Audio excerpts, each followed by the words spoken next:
Hello 10th class, आपकी new text book market में आ चुकी है और मैं आपको इसका पहला chapter a letter to God complete करवा चुकी हूँ। 2 पार्ट्स में हमने इसको समझ लिया है। आगे हम देखेंगे इसके क्वेश्चन आंसर और exercise thinking about the text. Oral comprehension check मैंने आपको बता दिए हैं।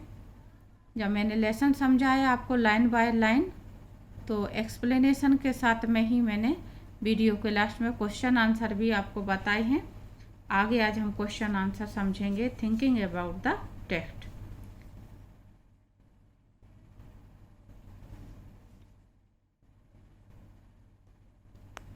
पहला क्वेश्चन है, who does Lencho have complete faith in? Which sentence in the story tell you this? Lencho को पूरी तरह से किस पर भरोसा था और कहानी के कौन से सेंटेंस इस बात की पुष्टि करते हैं कि लेंचो को किस पर भरोसा था। तो हम आंसर समझेंगे इसका।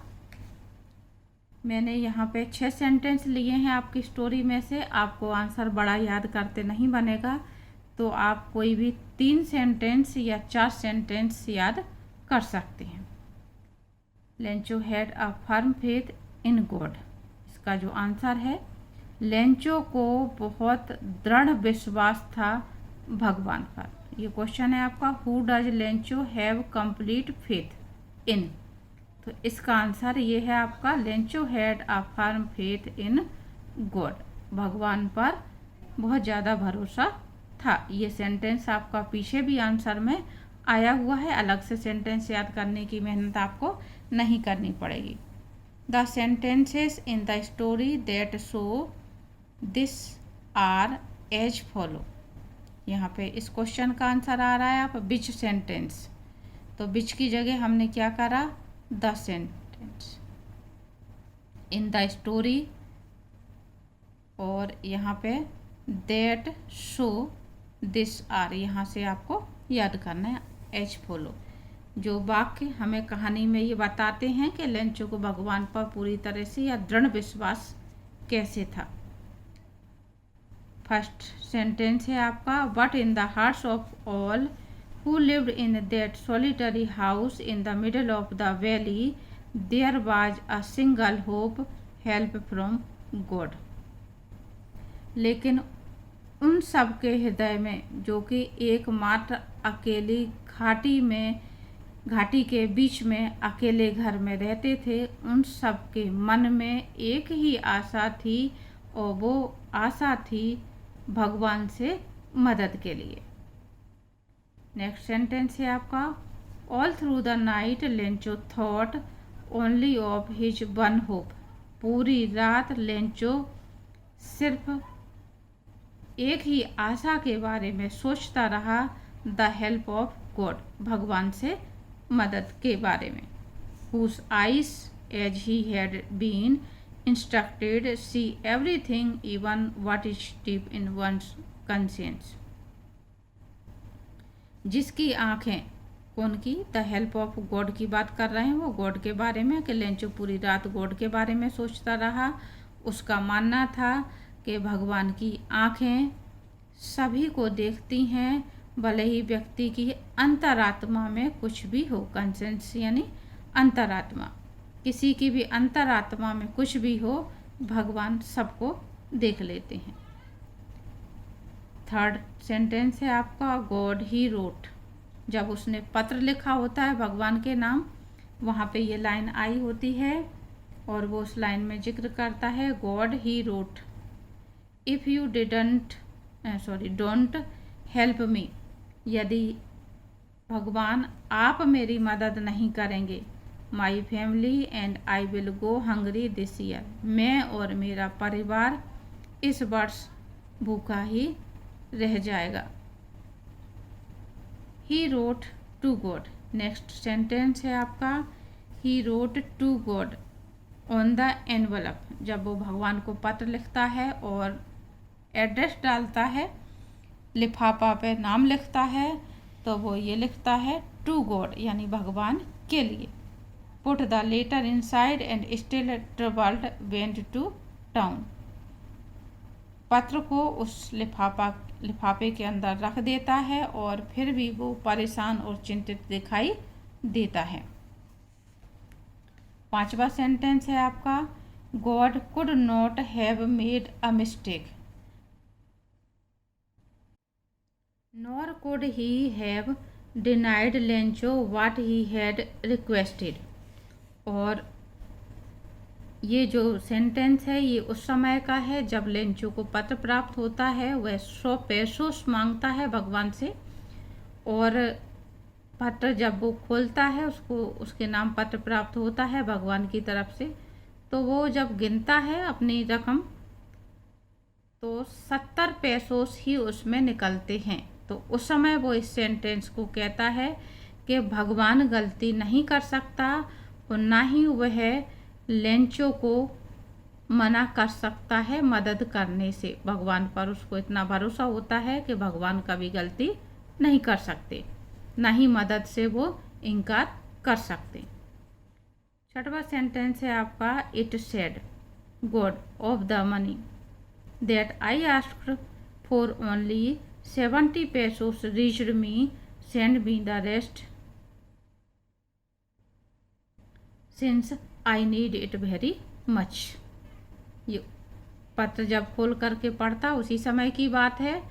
वो वापस से क्रोध में भगवान को फिर से पत्र लिख देता है और लिखता है उसमें कि भगवान, मैंने आपसे जो पेसोस 100 पेसोस मांगे होते हैं उसमें से केवल मेरे को 70 पेसोस प्राप्त हुए हैं।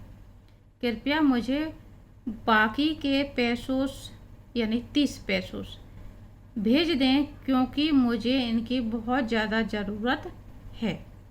तो इस तरह से ये 6 सेंटेंस हैं जिसमें ये बात का जिक्र आया हुआ है कि लेंचो को भगवान में बहुत ज़्यादा भरोसा होता है। तो आप कोई से भी 3 सेंटेंस या 4 सेंटेंस याद कर लें, आपका काम हो जाएगा। नेक्स्ट क्वेश्चन है, why does the postman send money to Lencho, why does he sign the letter God. Post master ने लेंचो को पैसे क्यों भेजे और उसने पत्र पर भगवान की तरफ से साइन क्यों किए। मतलब उस पत्र पर वो लिख देता है कि भगवान की तरफ से उसको पत्र भेजा जा रहा है या पैसे भेजे जा रहे हैं, तो उसने ऐसा क्यों किया पोस्ट मास्टर ने।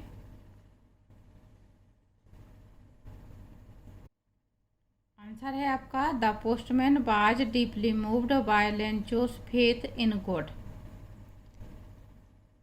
पोस्ट मास्टर लेंचो का भगवान में जो भरोसा था उस भरोसे से बहुत ज़्यादा प्रभावित हो गया था, द्रवित हो गया था। Hence he decided to send some money to Lencho. इसलिए उसने ये निश्चय किया कि वह लेंचो को कुछ पैसे भेजेगा। He did not want to shake लेंचो's faith in God। वह लेंचो का भरोसा भगवान में जो था उसको तोड़ना नहीं चाहता था। So he collected money and sent to Lencho and signed the letter as God। इसलिए उसने उसके लिए यानी लेंचो के लिए धन एकत्रित किया और उसको भेज दिया और अपनी तरफ से जो साइन किए पत्र पर एड्रेस जो डाला उसने गॉड डाला, यानी कि ये गॉड की तरफ से पैसे भेजे जा रहे हैं। इस तरह से उसने पत्र का जवाब दिया। क्यों दिया? As God to make Lencho confident that God himself gave the reply to his letter. और उसने गॉड की तरफ से पत्र क्यों उसको भेजा? क्योंकि वो लेंचो का भगवान में जो भरोसा था उस भरोसे को कायम रखना चाहता था, इसलिए उसने पत्र पर साइन किए गॉड के रूप में गॉड लिखा, ताकि उसको ये लगे कि लेंचो को जो पत्र प्राप्त हुआ है वो भगवान की तरफ से ही आया है, यानी भगवान ने ही उसका जवाब दिया है। नेक्स्ट क्वेश्चन है, did Lencho try to find out who had sent the money to him why और वाई नॉट। क्या लेंचो ने अपनी तरफ से ये समझने की कोशिश की कि उसको धन किसने पहुंचाया? क्यों? अगर उसने ये जानने की कोशिश की कि धन किसने पहुंचाया तो क्यों, और अगर ये जानने की कोशिश नहीं की तो क्यों कोशिश नहीं की? दोनों ही स्थितियों में हमें जवाब लिखना है। आंसर है आपका no, Lencho did not try to find out who had sent him the money. ये क्वेश्चन में से ही आ रहा है। यहाँ पे हमने लिखा नो, फिर हमने लेंचो और डिड को यहाँ ले गए डिड नॉट, ठीक है। और बाकी पूरा क्वेश्चन में से ही did not try to find out who had sent the money, ये आपका पूरा यहाँ तक वैसा का वैसा ही आ जाएगा। लेंचो के बाद हमने डिड नॉट लगा दिया बस, बिकॉज से आपको आंसर याद करना है। लेंचो ने ये समझने की कोशिश नहीं की कि उसको पत्र किसने भेजा है, धन किसने भेजा है, क्योंकि because he was confident that God had sent it to him, क्योंकि उसको पूरी तरह से इस बात का भरोसा था कि पत्र वापस उसको भगवान ने भेजा है। He never suspected that it could be someone else other than God who would send him the money. उसको कभी इस बात पर शंका नहीं हुई कि कोई दूसरा व्यक्ति भी हो सकता है जिसने भगवान के नाम से उसको धन भेजा हो या पैसे भेजे हों। His faith in God was so strong, उसका भगवान में भरोसा इतना ज़्यादा था that he believed that God had sent him the money, कि उसने यही विश्वास किया कि भगवान ने स्वयं उसको धन भेजा है या स्वयं पैसों भेजे हैं। नेक्स्ट क्वेश्चन है आपका who does Lencho think has taken the rest of the money. Lencho क्या सोचता है कि उसका जो बाकी का धन था वो किसने लिए होंगे, पैसे उसके जो पैसों थे वो किसने लिए होंगे। What is the irony in the situation, और इस परिस्थिति में क्या व्यंग्यात्मक है। आयरनी कहते हैं व्यंग्यात्मक स्थिति, विपरीत स्थिति में जो व्यंग आता है उसको आयरनी कहते हैं। यहाँ पे इसका डिस्क्रिप्शन दिया हुआ है। Remember that the irony of a situation is an unexpected aspect of it. याद रहे किसी परिस्थिति में व्यंग उसका अप्रत्याशित पहलू है, अनएक्सपेक्टेड एस्पेक्ट अप्रत्याशित पहलू है। An irony situation is strange और amusing because it is the opposite of what is expected. कोई भी व्यंग्यात्मक परिस्थिति अजीब या हास्यास्पद, स्ट्रेंज यानी अजीब और अम्यूजिंग यानी हास्यास्पद हो सकती है, क्योंकि हमने जो उम्मीद की है वो उसके विपरीत होती है। क्या सोचा है उससे कुछ अलग ही होता है। आंसर देखें। Lencho thought that the employees of the post office had taken the rest of the money. Lencho ये बात सोचता है कि उसके जो 100 पैसों उसने मांगे होते हैं भगवान से और 30 पैसों कम निकलते हैं उसमें, तो लेंचो ने सोचा कि 30 पैसों डाकघर के कर्मचारियों ने रख लिए, निकाल लिए। The irony in the situation is that, इस परिस्थिति में व्यंग्यात्मक स्थिति, हास्यास्पद स्थिति क्या है। आयरनी इन द सिचुएशन व्यंग्यात्मक और विपरीत परिस्थिति। That they actually helped him, वास्तविकता ये होती है कि उसने उनकी मदद की, उन्होंने उसकी मदद की होती, यानी पोस्ट ऑफिस के कर्मचारियों ने उसकी मदद के लिए धन इकट्ठा किया होता है। But Lencho's faith in God made him think that God sent 100 pesos but they had taken 30 pesos. लेकिन लेंचो का भगवान में जो भरोसा था इतना ज़्यादा था कि उसने ये सोचा कि भगवान ने 100 पेसोस भेजे हैं, लेकिन कर्मचारियों ने 30 पेसोस रख लिए, क्योंकि भगवान गलती नहीं कर सकता, उसका ये सोचना था। नेक्स्ट क्वेश्चन है आपका, are there people like Lencho in the real world? आपका क्या सोचना है, क्या इस दुनिया में लेंचो के समान इंसान हैं? लेंचो जैसे इंसान भी इस दुनिया में हैं क्या? What kind of person would you से ही इज? आपका क्या कहना है, वह किस प्रकार का इंसान है? You may select appropriate words from the box to answer the questions. आपको जो नीचे शब्द दिए हुए हैं, इनमें से शब्दों को सिलेक्ट करके अपना आंसर बनाना है। नीचे यहाँ पे शब्द दिए हुए हैं, greedy, naive, stupid, ungrateful, selfish, comical, unquestioning. Greedy means लालची, नेव मीन्स भोला भाला सीधा साधा, स्टूपिड यानी मूर्ख किस्म का, अनग्रेटफुल यानी कृतज्ञ एहसान फरामोश, सेल्फिश यानी स्वार्थी, कॉमिकल यानी हास्यास्पद, और अनक्वेश्चनिंग यानी निर्विवाद। तो हमें इनके आधार पे अपना आंसर लिखना है। आंसर है आपका, I don't think there are people like Lencho in the real world. मेरा मानना है कि इस वास्तविक दुनिया में लेंचो के समान शायद ही इंसान होंगे, यानी इस तरह के इंसान नहीं हो सकते। Lencho is literate and yet he does not know how this letter will reach God without any address.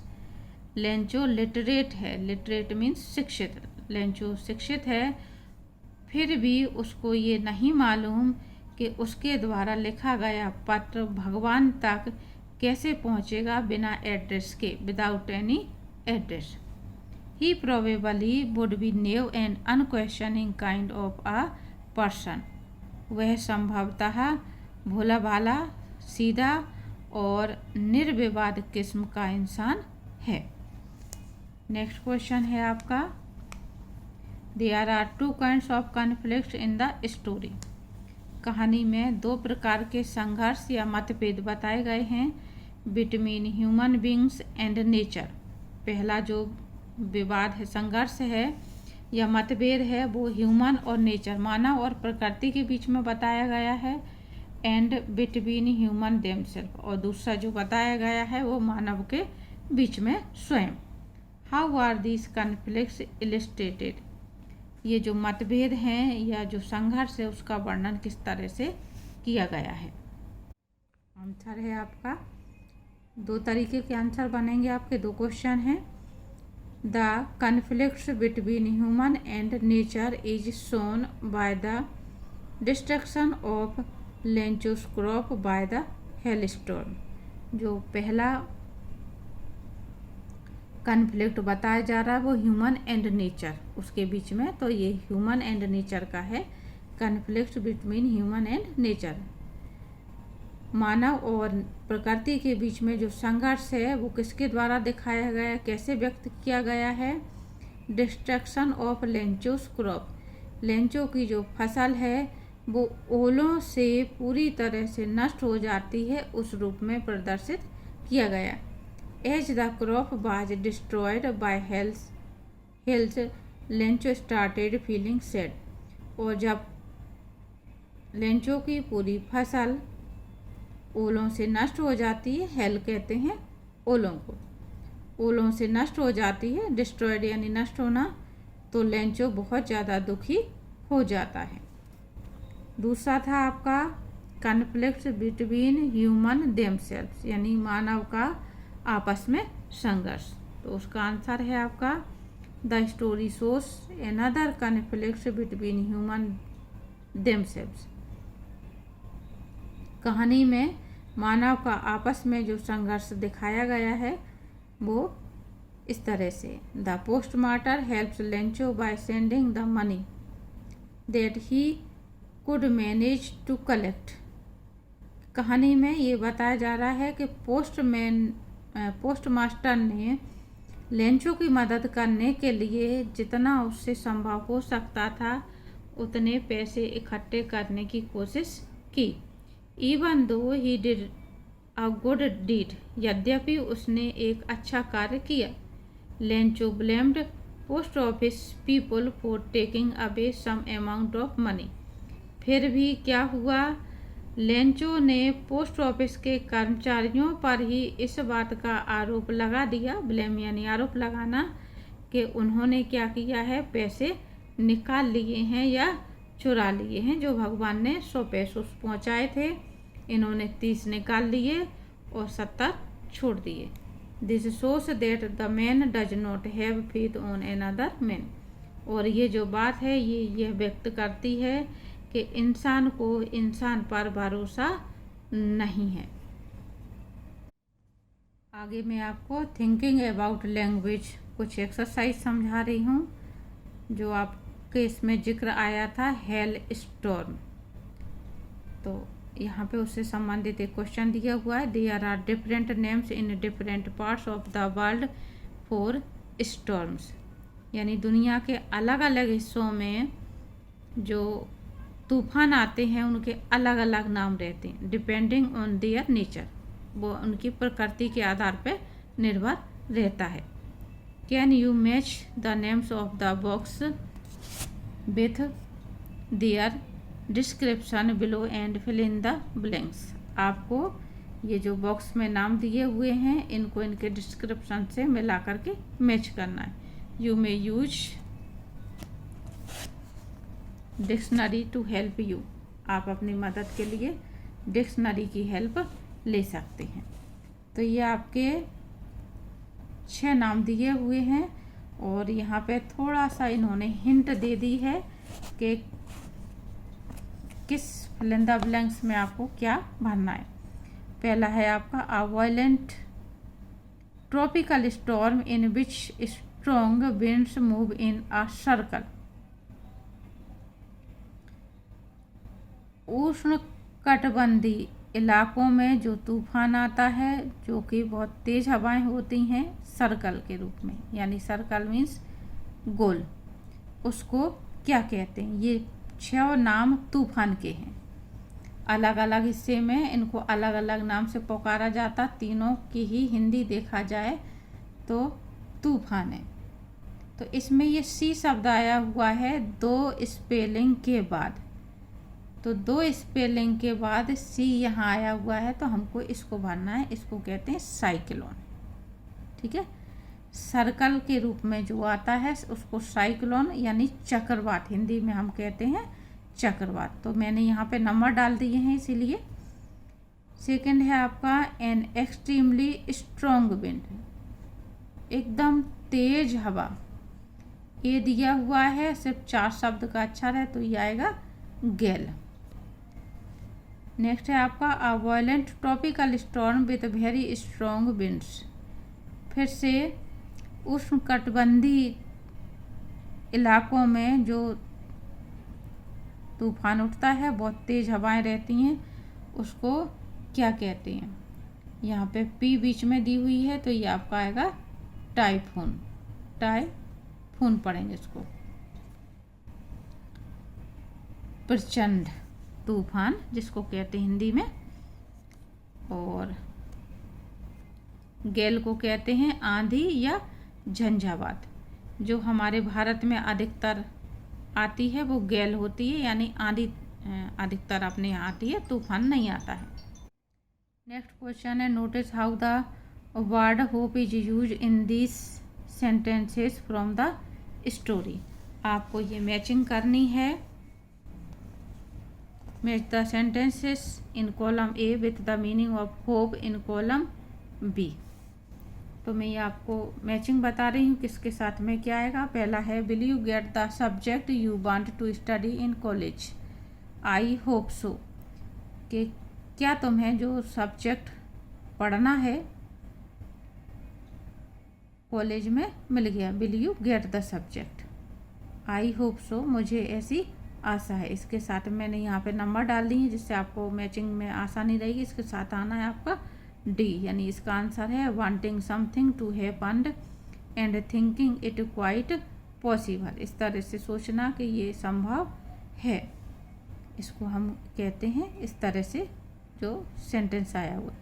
I hope you don't mind my saying this but I don't like the way you are arguing, इसके साथ में आएगा ई।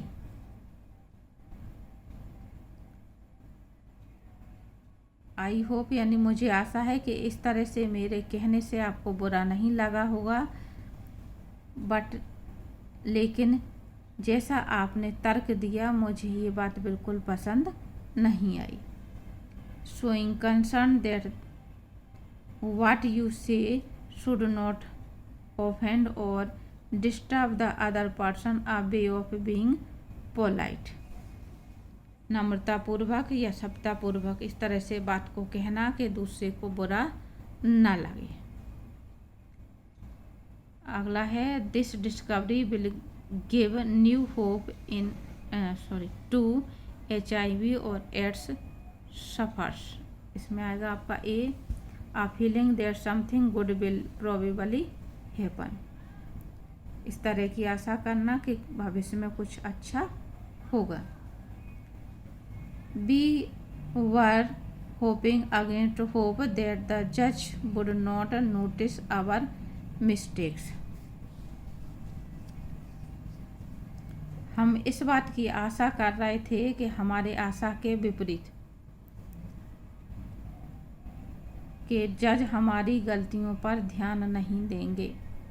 इसके साथ में आएगा F, wishing for something to happen although this is very unlikely. इस तरह से सोचना, इच्छा करना कि ऐसा काश ऐसा हो जाए, लेकिन यद्यपि ये सब कुछ संभव नहीं है। अनलाइकली यानी इस तरह से नहीं हो सकता है। I called early in the hope of speaking to her before she went to school। इसमें आएगा आपका बी नंबर का, thinking that this would happen, it may or not have happened। अगला है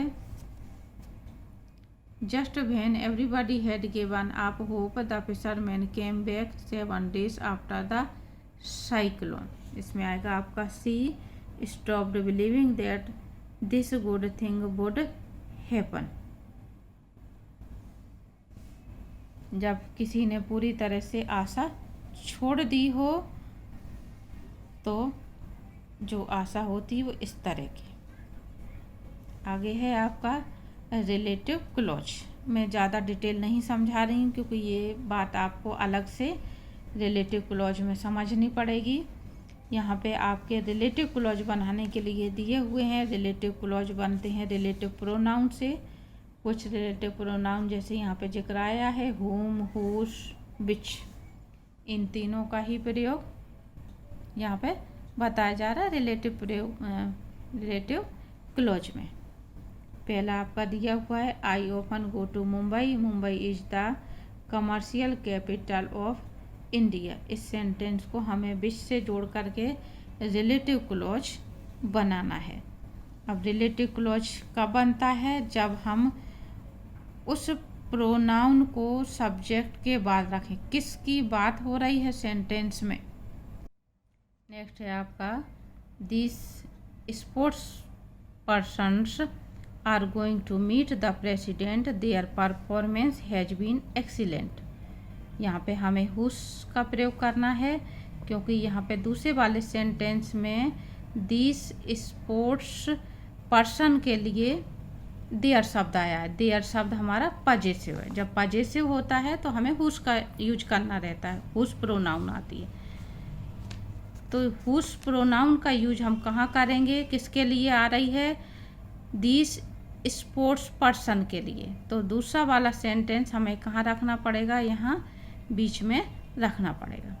दिस स्पोर्ट्स पर्सन्स हुस, इसको छोड़ देंगे, ये देयर शब्द छोड़ दिया जाएगा।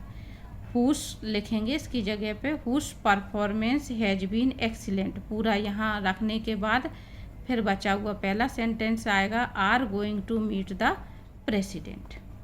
नेक्स्ट है आपका Lencho prayed to God his eye see in to our minds. फिर से हुस शब्द आया है क्योंकि दूसरे सेंटेंस में हिज आया है। अब हिज शब्द किसके लिए आया? गॉड के लिए आया। तो गॉड शब्द यहीं रखा हुआ है, तो हुज शब्द को हम यहीं पे रख देंगे, यानी सेंटेंस पहले वाले सेंटेंस के पीछे आएगा। और जब सब्जेक्ट शुरू में लिखा होता है जिसकी बात हो रही है, तो हमें दूसरे वाले सेंटेंस को यहाँ बीच में रखना होता है। तो ये आंसर हो जाएगा आपका lunch prayed to God whose eyes see into our minds. Next है आपका this man cheated me I trusted him. इसको जोड़ना है हमें हुम से। अब हुम से क्यों जोड़ना है? क्योंकि दिस मैन के लिए यहाँ पे हिम आया हुआ है। हिम होता है ऑब्जेक्ट, तो जब ऑब्जेक्ट रूप आता है तो हमें कंजक्शन हुम का प्रयोग करना रहता है। कहाँ आएगा कंजक्शन? यहाँ आएगा। दिस मैन के लिए आया हुआ है, इसलिए this man whom I trusted, पूरा यहाँ आएगा whom I trusted cheated me। तो इस तरह से ये आपके पांचों आंसर हो जाएंगे। इसमें एग्जाम्पल में ये बताया जा रहा है कभी कभार हमारे जो कंजक्शन होते हैं यानी रिलेटिव प्रोनाउन होता है वो छुपे हुए भी रहते हैं, जैसे कि इस सेंटेंस में छुपा हुआ है the house the only one in the. यहाँ पे जो डैश लगा हुआ है, डैश की जगह पे क्या प्रोनाउन होना चाहिए था? विच होना चाहिए था। उसी तरह से यहाँ पे दो जगह जो वो लगा हुआ है, दूसरी जगह पे आपका वाज शब्द होना चाहिए। तो इसमें ये एग्जाम्पल के तौर पे बताया जा रहा है। एक तो विच का यूज नहीं करा है और दूसरा उन्होंने वाज का यूज नहीं किया है। तो ये आपकी जो एक्सरसाइज थी मैं इसको यहीं तक समझा रही हूँ। आगे जो कुछ भी आपका ग्रामर में है वो हम अलग से समझेंगे, तो आपको बात समझ में आएगी। यहाँ पे इतने में बात ज़्यादा क्लियर नहीं हो पाती है, तो आपको इतना तब तक अपनी नोटबुक में फेयर कर लेना है। उम्मीद करती हूँ इतना आपको समझ में आ गया होगा।